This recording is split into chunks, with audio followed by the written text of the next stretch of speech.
في سيرة أهل البيت. لما نقرأ في تاريخ أهل البيت أول شيء نتعلم من أهل البيت عليهم أفضل الصلاة والسلام هو شنو؟ مخافة الله. ولذلك الإمام علي بن أبي طالب صلوات الله وسلامه عليه يقول إن المؤمن لا يصبح إلا خائفا وإن كان محسنا، ولا يمسي إلا خائفا وإن كان محسنا.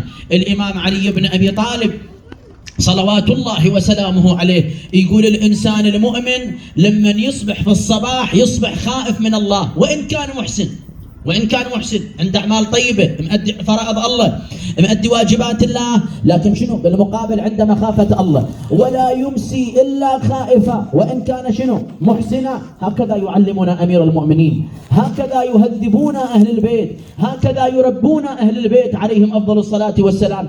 يعلمون على مخافة الله، يعلمون على خشية الله تبارك وتعالى. والقرآن الكريم مرارا وتكرارا يحثنا على ماذا؟ على مخافة الله تبارك وتعالى. وتطرقنا صباحا إلى القصة اللي هذا شاف الإمام الصادق صلوات الله وسلامه عليه وسجد ورفع رأسه من السجود، يقول وكأنما وجه الإمام قد غمس بالماء من كثر بكاء الإمام، كأنما منقع وجه الإمام بالمي. منين؟ من كثر بكاء الإمام صلوات الله وسلامه عليه. وبعد أكو نقطة مهمة خلي بالك وياي، هذا الإنسان اللي يخاف من الله لما يناجي الله يتخلى عن وقاره، يتخلى أبدا.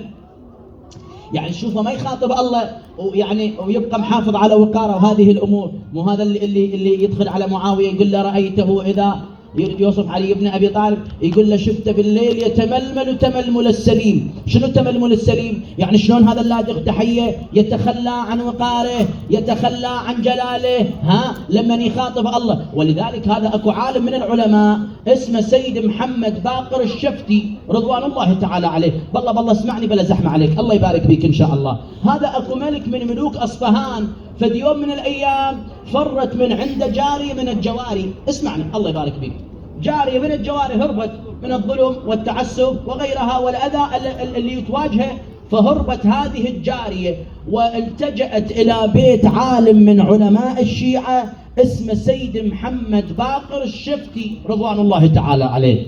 بقت هاي الجاريه يم هذا العالم، فهذا العالم يعني كأنما نشدها استفسر عن الأمر شنو السالفة، فقالت له أنا جاي أواجه أذى في قصر السلطان، والسلطان يجي هذا العالم، يحب هذا العالم، يود هذا العالم، يحترم هذا العالم. العالم محمد باقر الشفتي هذا السيد الجليل دز رسالة بيد هذه الجارية. الرسالة كالآتي مضمونها: إنه جناب الملك هاي الجارية إذا كانت مذنبة أرجوك أن تسامحها. هاي واحد. اثنين، وأرجو أن توصي حراسك والخدم وغيرها أن ما يأذونها بعد. فراحت ودت هذه القصاصة كأنما الرسالة إلى الملك.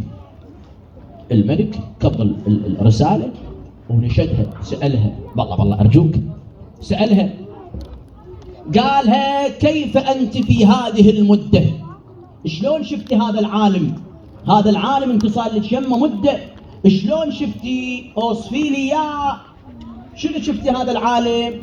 قالت له رايته مجنون في الليل عاقل في النهار. بالليل مجنون، بالنهار شبيه؟ عاقل. عجيب، شلون بالليل مجنون وبالنهار عاقل؟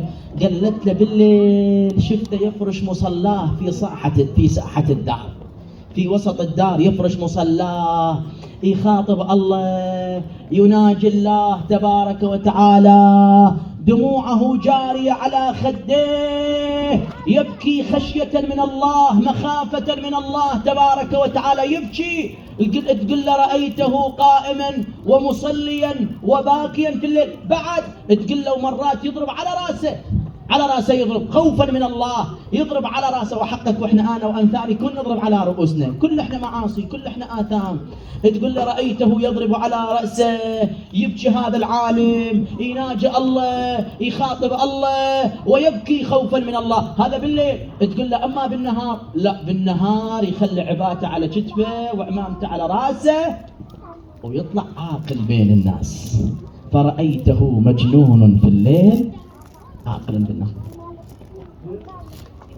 مجنون في الليل عاقل في النهار. إذن هؤلاء الناس اللي يخافون من الله لما يخاطب الله يتخلى عن وقاره، احنا هذه الليلة ليلة 6 من محرم نذكر أنصار الحسين، وحقك أنا وياك إخواني أعزائي عمامي آبائي تاج راسي، أنا وياك أول الدروس الثمينة اللي نتعلمها من أنصار الحسين هو خشية الله. الحر بن يزيد الرياحي كان في جيش عمر بن سعد، وكان عنده جاه وكان عنده وجه والسلطة والأموال وكلها يتركها. ليش؟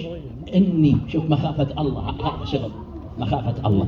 إني أخير نفسي بين الجنة والنار ولا أختار على الجنة. الله عزيزي، نحن نوبات نتطرق لقضية الحر، ترى وحقك الحر درس إلي وإلي. إنسان يترك الأموال، يترك السلطة، يترك الجاه، يترك الوجه، وهاي الأمور كلها يتركها. ليش؟ مخافة من الله. بربك واحد يكون يسأل نفسه، لو واحدنا بمكان الحر يترك هاي كل هالأمور؟ إني هذا مو واحد يقول شفت الحر ترتعد فرائصه يرجف. قال له يا حر لو سئلت من أشجع الشجعان في الكوفة لما عدوتك، أنت شجاع أشوفك ترجف. قال لا أنا أرجف لأن احنا راح نقاتل الحسين. إني أخير نفسي بين الجنة والنار ولا أختار على الجنة شيئا. شوف هؤلاء أنصار الحسين يعلمون درس عظيم، يعلمون التفاني في الله، يعلمون الانقياد إلى الله، يعلمون مخافة الله، يعلمون خشية الله، يعلمون أنه الإنسان يعمل لله. واحد من أنصار الحسين عريس، عريس عمره 19 سنة أو 18 سنة، يعوف زوجته ويعوف عروسته ويعوف الدنيا وهذه الأمور كلها يعوفها. ليش؟ رايح للحسين ينصر الحسين صلوات الله وسلامه عليه. وحقق دروس ثمينة أنا وياك لما نتصفح ونقرأ عن أنصار الحسين، نشوف دروس ثمينة. خلي أنقل لك فرد قصة لطيفة أنا وياك، خلي أنا وياك نستمتع بيها وأنا وياك نتعب هاي الوجوه الطيبة الوجوه الخيرة. أسأل الله أن يحفظكم إن شاء الله ويحفظ عوائلكم ويرحم موتاكم بحق محمد وآل محمد. خلي أنا وياك نستفاد من هذه القصة. هاي أكو مرة يوم 10 من المحرم، اسمعوني يا شباب، مرة يوم 10 من المحرم تسمع الحسين يصيح ألا من ناصر ينصرنا. هاي المرة تو زوجها انقتل مع الحسين، تو عندها ابن صغير، تقول الرواية لم يبلغ الحلم، صغير بعده صبي. قالت له يما روح انصر الحسين. راح هذا الولد راح للحسين، وقف قدام الحسين قال له أبا عبد الله ائذن لي في القتال. الحسين باوى عليه قال له أبويا وليدي أبوك تو استشهد، تو انقتل أبوك، وأنا ما أرد أفجع أمك مرتين، أفجعها بأبوك وأفجعها بيك. قال له أبا عبد الله أمي هي من أرسلتني. قال له لا وليدي ارجع لأمك. رجع لأمه، أمه قالت له هاي يمه شو رجعت؟ قالها يمه الحسين ما يقبل، يقول أنا ما أرد أفجع أمك مرتين. هاي الأم القوية قادت ابنها من إيده وراحت للحسين. شوف هاي الدروس الثمينة. أنا أكرر هاي الكلمة دائما، أقول إحنا من نطلع من محرم كنا نطلع بثمرة بنتيجة، مو الكلام مع احتراماتي لكم طبعا هذا الكلام ما موجه لكم، البعض للجميع، مو الكلام يطب من هاي الأذن يطلع من هاي الأذن، لا مو صحيح. إذن فهاي المرة قادت ابنها وراحت للحسين، جابته وقفت قدام الحسين قالت له أبا عبد الله، شوف أبا عبد الله أتثكل أمك الزهراء بولدها ولا أثكل بولدي؟ أمك فاطمة سيدة نساء العالمين تنثكل بابنها الحسين وأنا ما انثكل بابني؟ لا أبا عبد الله أرجوك خليه يقاتل بين يديك. قاتل، أذن له الحسين، قاتل وقتل. لما قتل احتزوا رأسه، قطعوا رأسه ورموا برأسه إلى معسكر الحسين. أمه شالت رأس ابنها، الله الله الله الله، شالت رأس ابنها. شنو قامت تلطم؟ لا، يقولون خلت رأس ابنها بحجرها بحضن، وأخذت تمسح الدم والتراب من على رأس ولدها وهي تقول بني بيض الله وجهك كما بيضت وجهي عند فاطمة الزهراء. الله، هاي دروس يعلمونا مخافة الله، الانقياد إلى الله، يعلمون أنصار الحسين الالتزام بواجبات الله. واحد من أنصار الحسين يا شباب تحضروا مجالس الحسين، هاي الأمور كنت تعلموها. واحد من أنصار الحسين يحين وقت الصلاة يقول له أبا عبد الله لقد حان وقت الصلاة، معركة بكبرها. يقول له أبا عبد الله خلي هاي الصلاة الأخيرة نصليها معك يا أبا عبد الله. الله قال ذكرت الصلاة جعلك الله من المصلين. ليكون واحد يجي يحضر مجلس الحسين وهو ما يصلي، ليكون واحد يجي يحضر مجلس الحسين وما ملتزم بصلاته، ليكون واحد يجي يحضر مجلس الحسين وهو ما ملتزم بهذا الواجب، واجب الصلاة. شباب عزيزي حبيبي قلبي أنت، أرجوك اسمعني بقلبك. أهل جهنم يحاجوهم أهل الجنة، أرجوكم اسمعوني شباب. أهل الجنة حاجوا أهل، وهذا القرآن يعني، هاي مو رواية، لا قرآن. أهل الجنة يحاجون منه أهل جهنم. أرجو من الشباب تسمعون وتصغوا لي. يحاجوهم أهل الجنة لأهل جهنم، قالوا ما سلككم في سقر؟ شنو نوقعكم بسقر؟ هي شلون سقر؟ القرآن يسولف عن سقر، حسبالك النار نار، سقر الله يقول وما أدراك ما سقر لا تبقي ولا تذر. الله الله، تعرف يعني شنو لا تبقي ولا تذر؟ يعني اللي يوقع بيها تموع تمرد مرد. الله يسولف عنها. وما أدراك، الله يقول وما أدراك ما سقر لا تبقي ولا تذر. هاي مو نار تموع بنادم تموع. قالوا ما سلككم في سقر؟ أهل الجنة يحاجون أهل النار. أول جواب جاوبوهم ايش قالوا لهم؟ قالوا لم نكن من المصلين. ما نصلي، كنا ما ملتزمين بواجب الله، ما ملتزمين بفريضة الله تبارك وتعالى. إذن نتعلم أنا وياك إنه مخافة الله من أنصار أبا عبد الله الحسين صلوات الله وسلامه عليه. فالقرآن الكريم يتحدث ويانا عن مخافة الله في آيات عديدة، ولكن هنا في هذه الآية كأنما يخاطبنا يحدد لنا شروط أهل الجنة. بسم الله الرحمن الرحيم.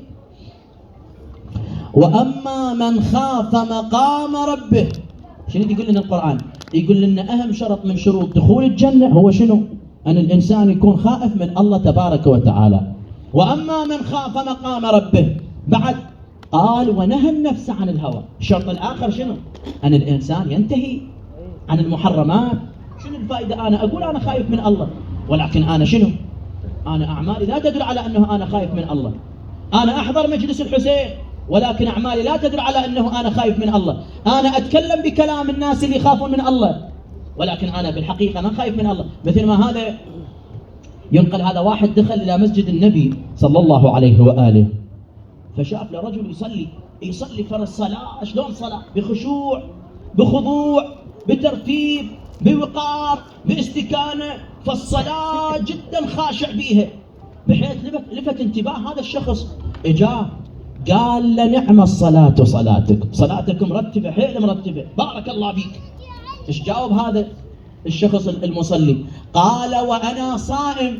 قال له أنا صايم، وصلاة الصائم ضعف صلاة المفطر. بي بي بي بي بي شو عمي انت مثلك صايم مصلي؟ بويا عمي أنا عندي أمانة، الأمانة هي ناقة أخلها يمك، بعد ياها أمن من يمك، أخليها يمك أمانة، أروح وأرد، عندي حاجة أروح وأرد أخذ أمانتي. أخينا بالله خلى الأمانة مال تعد هذا الرجل الصائم المصلي، خلاها وراح قضى حاجته ورد، لقى ماكو الناقة ولا الموجود العابد. الله أكبر. دور دور دور دور ما لقاها، قام يشعر. قال صلى فأعجبني فصام فرامني. صلى عجبني، فصام فرامني عجبني أكثر، بعد صلى فأعجبني فصام فرامني، بعد نحى القلوص عن الصلاة الصائمين. القلوص الناقة الشابة، نحى القلوص عن الصلاة الصائمة. هاي الناقة الصغيرة نحتها عن مصلاه وعن صلاته وعن غيرها.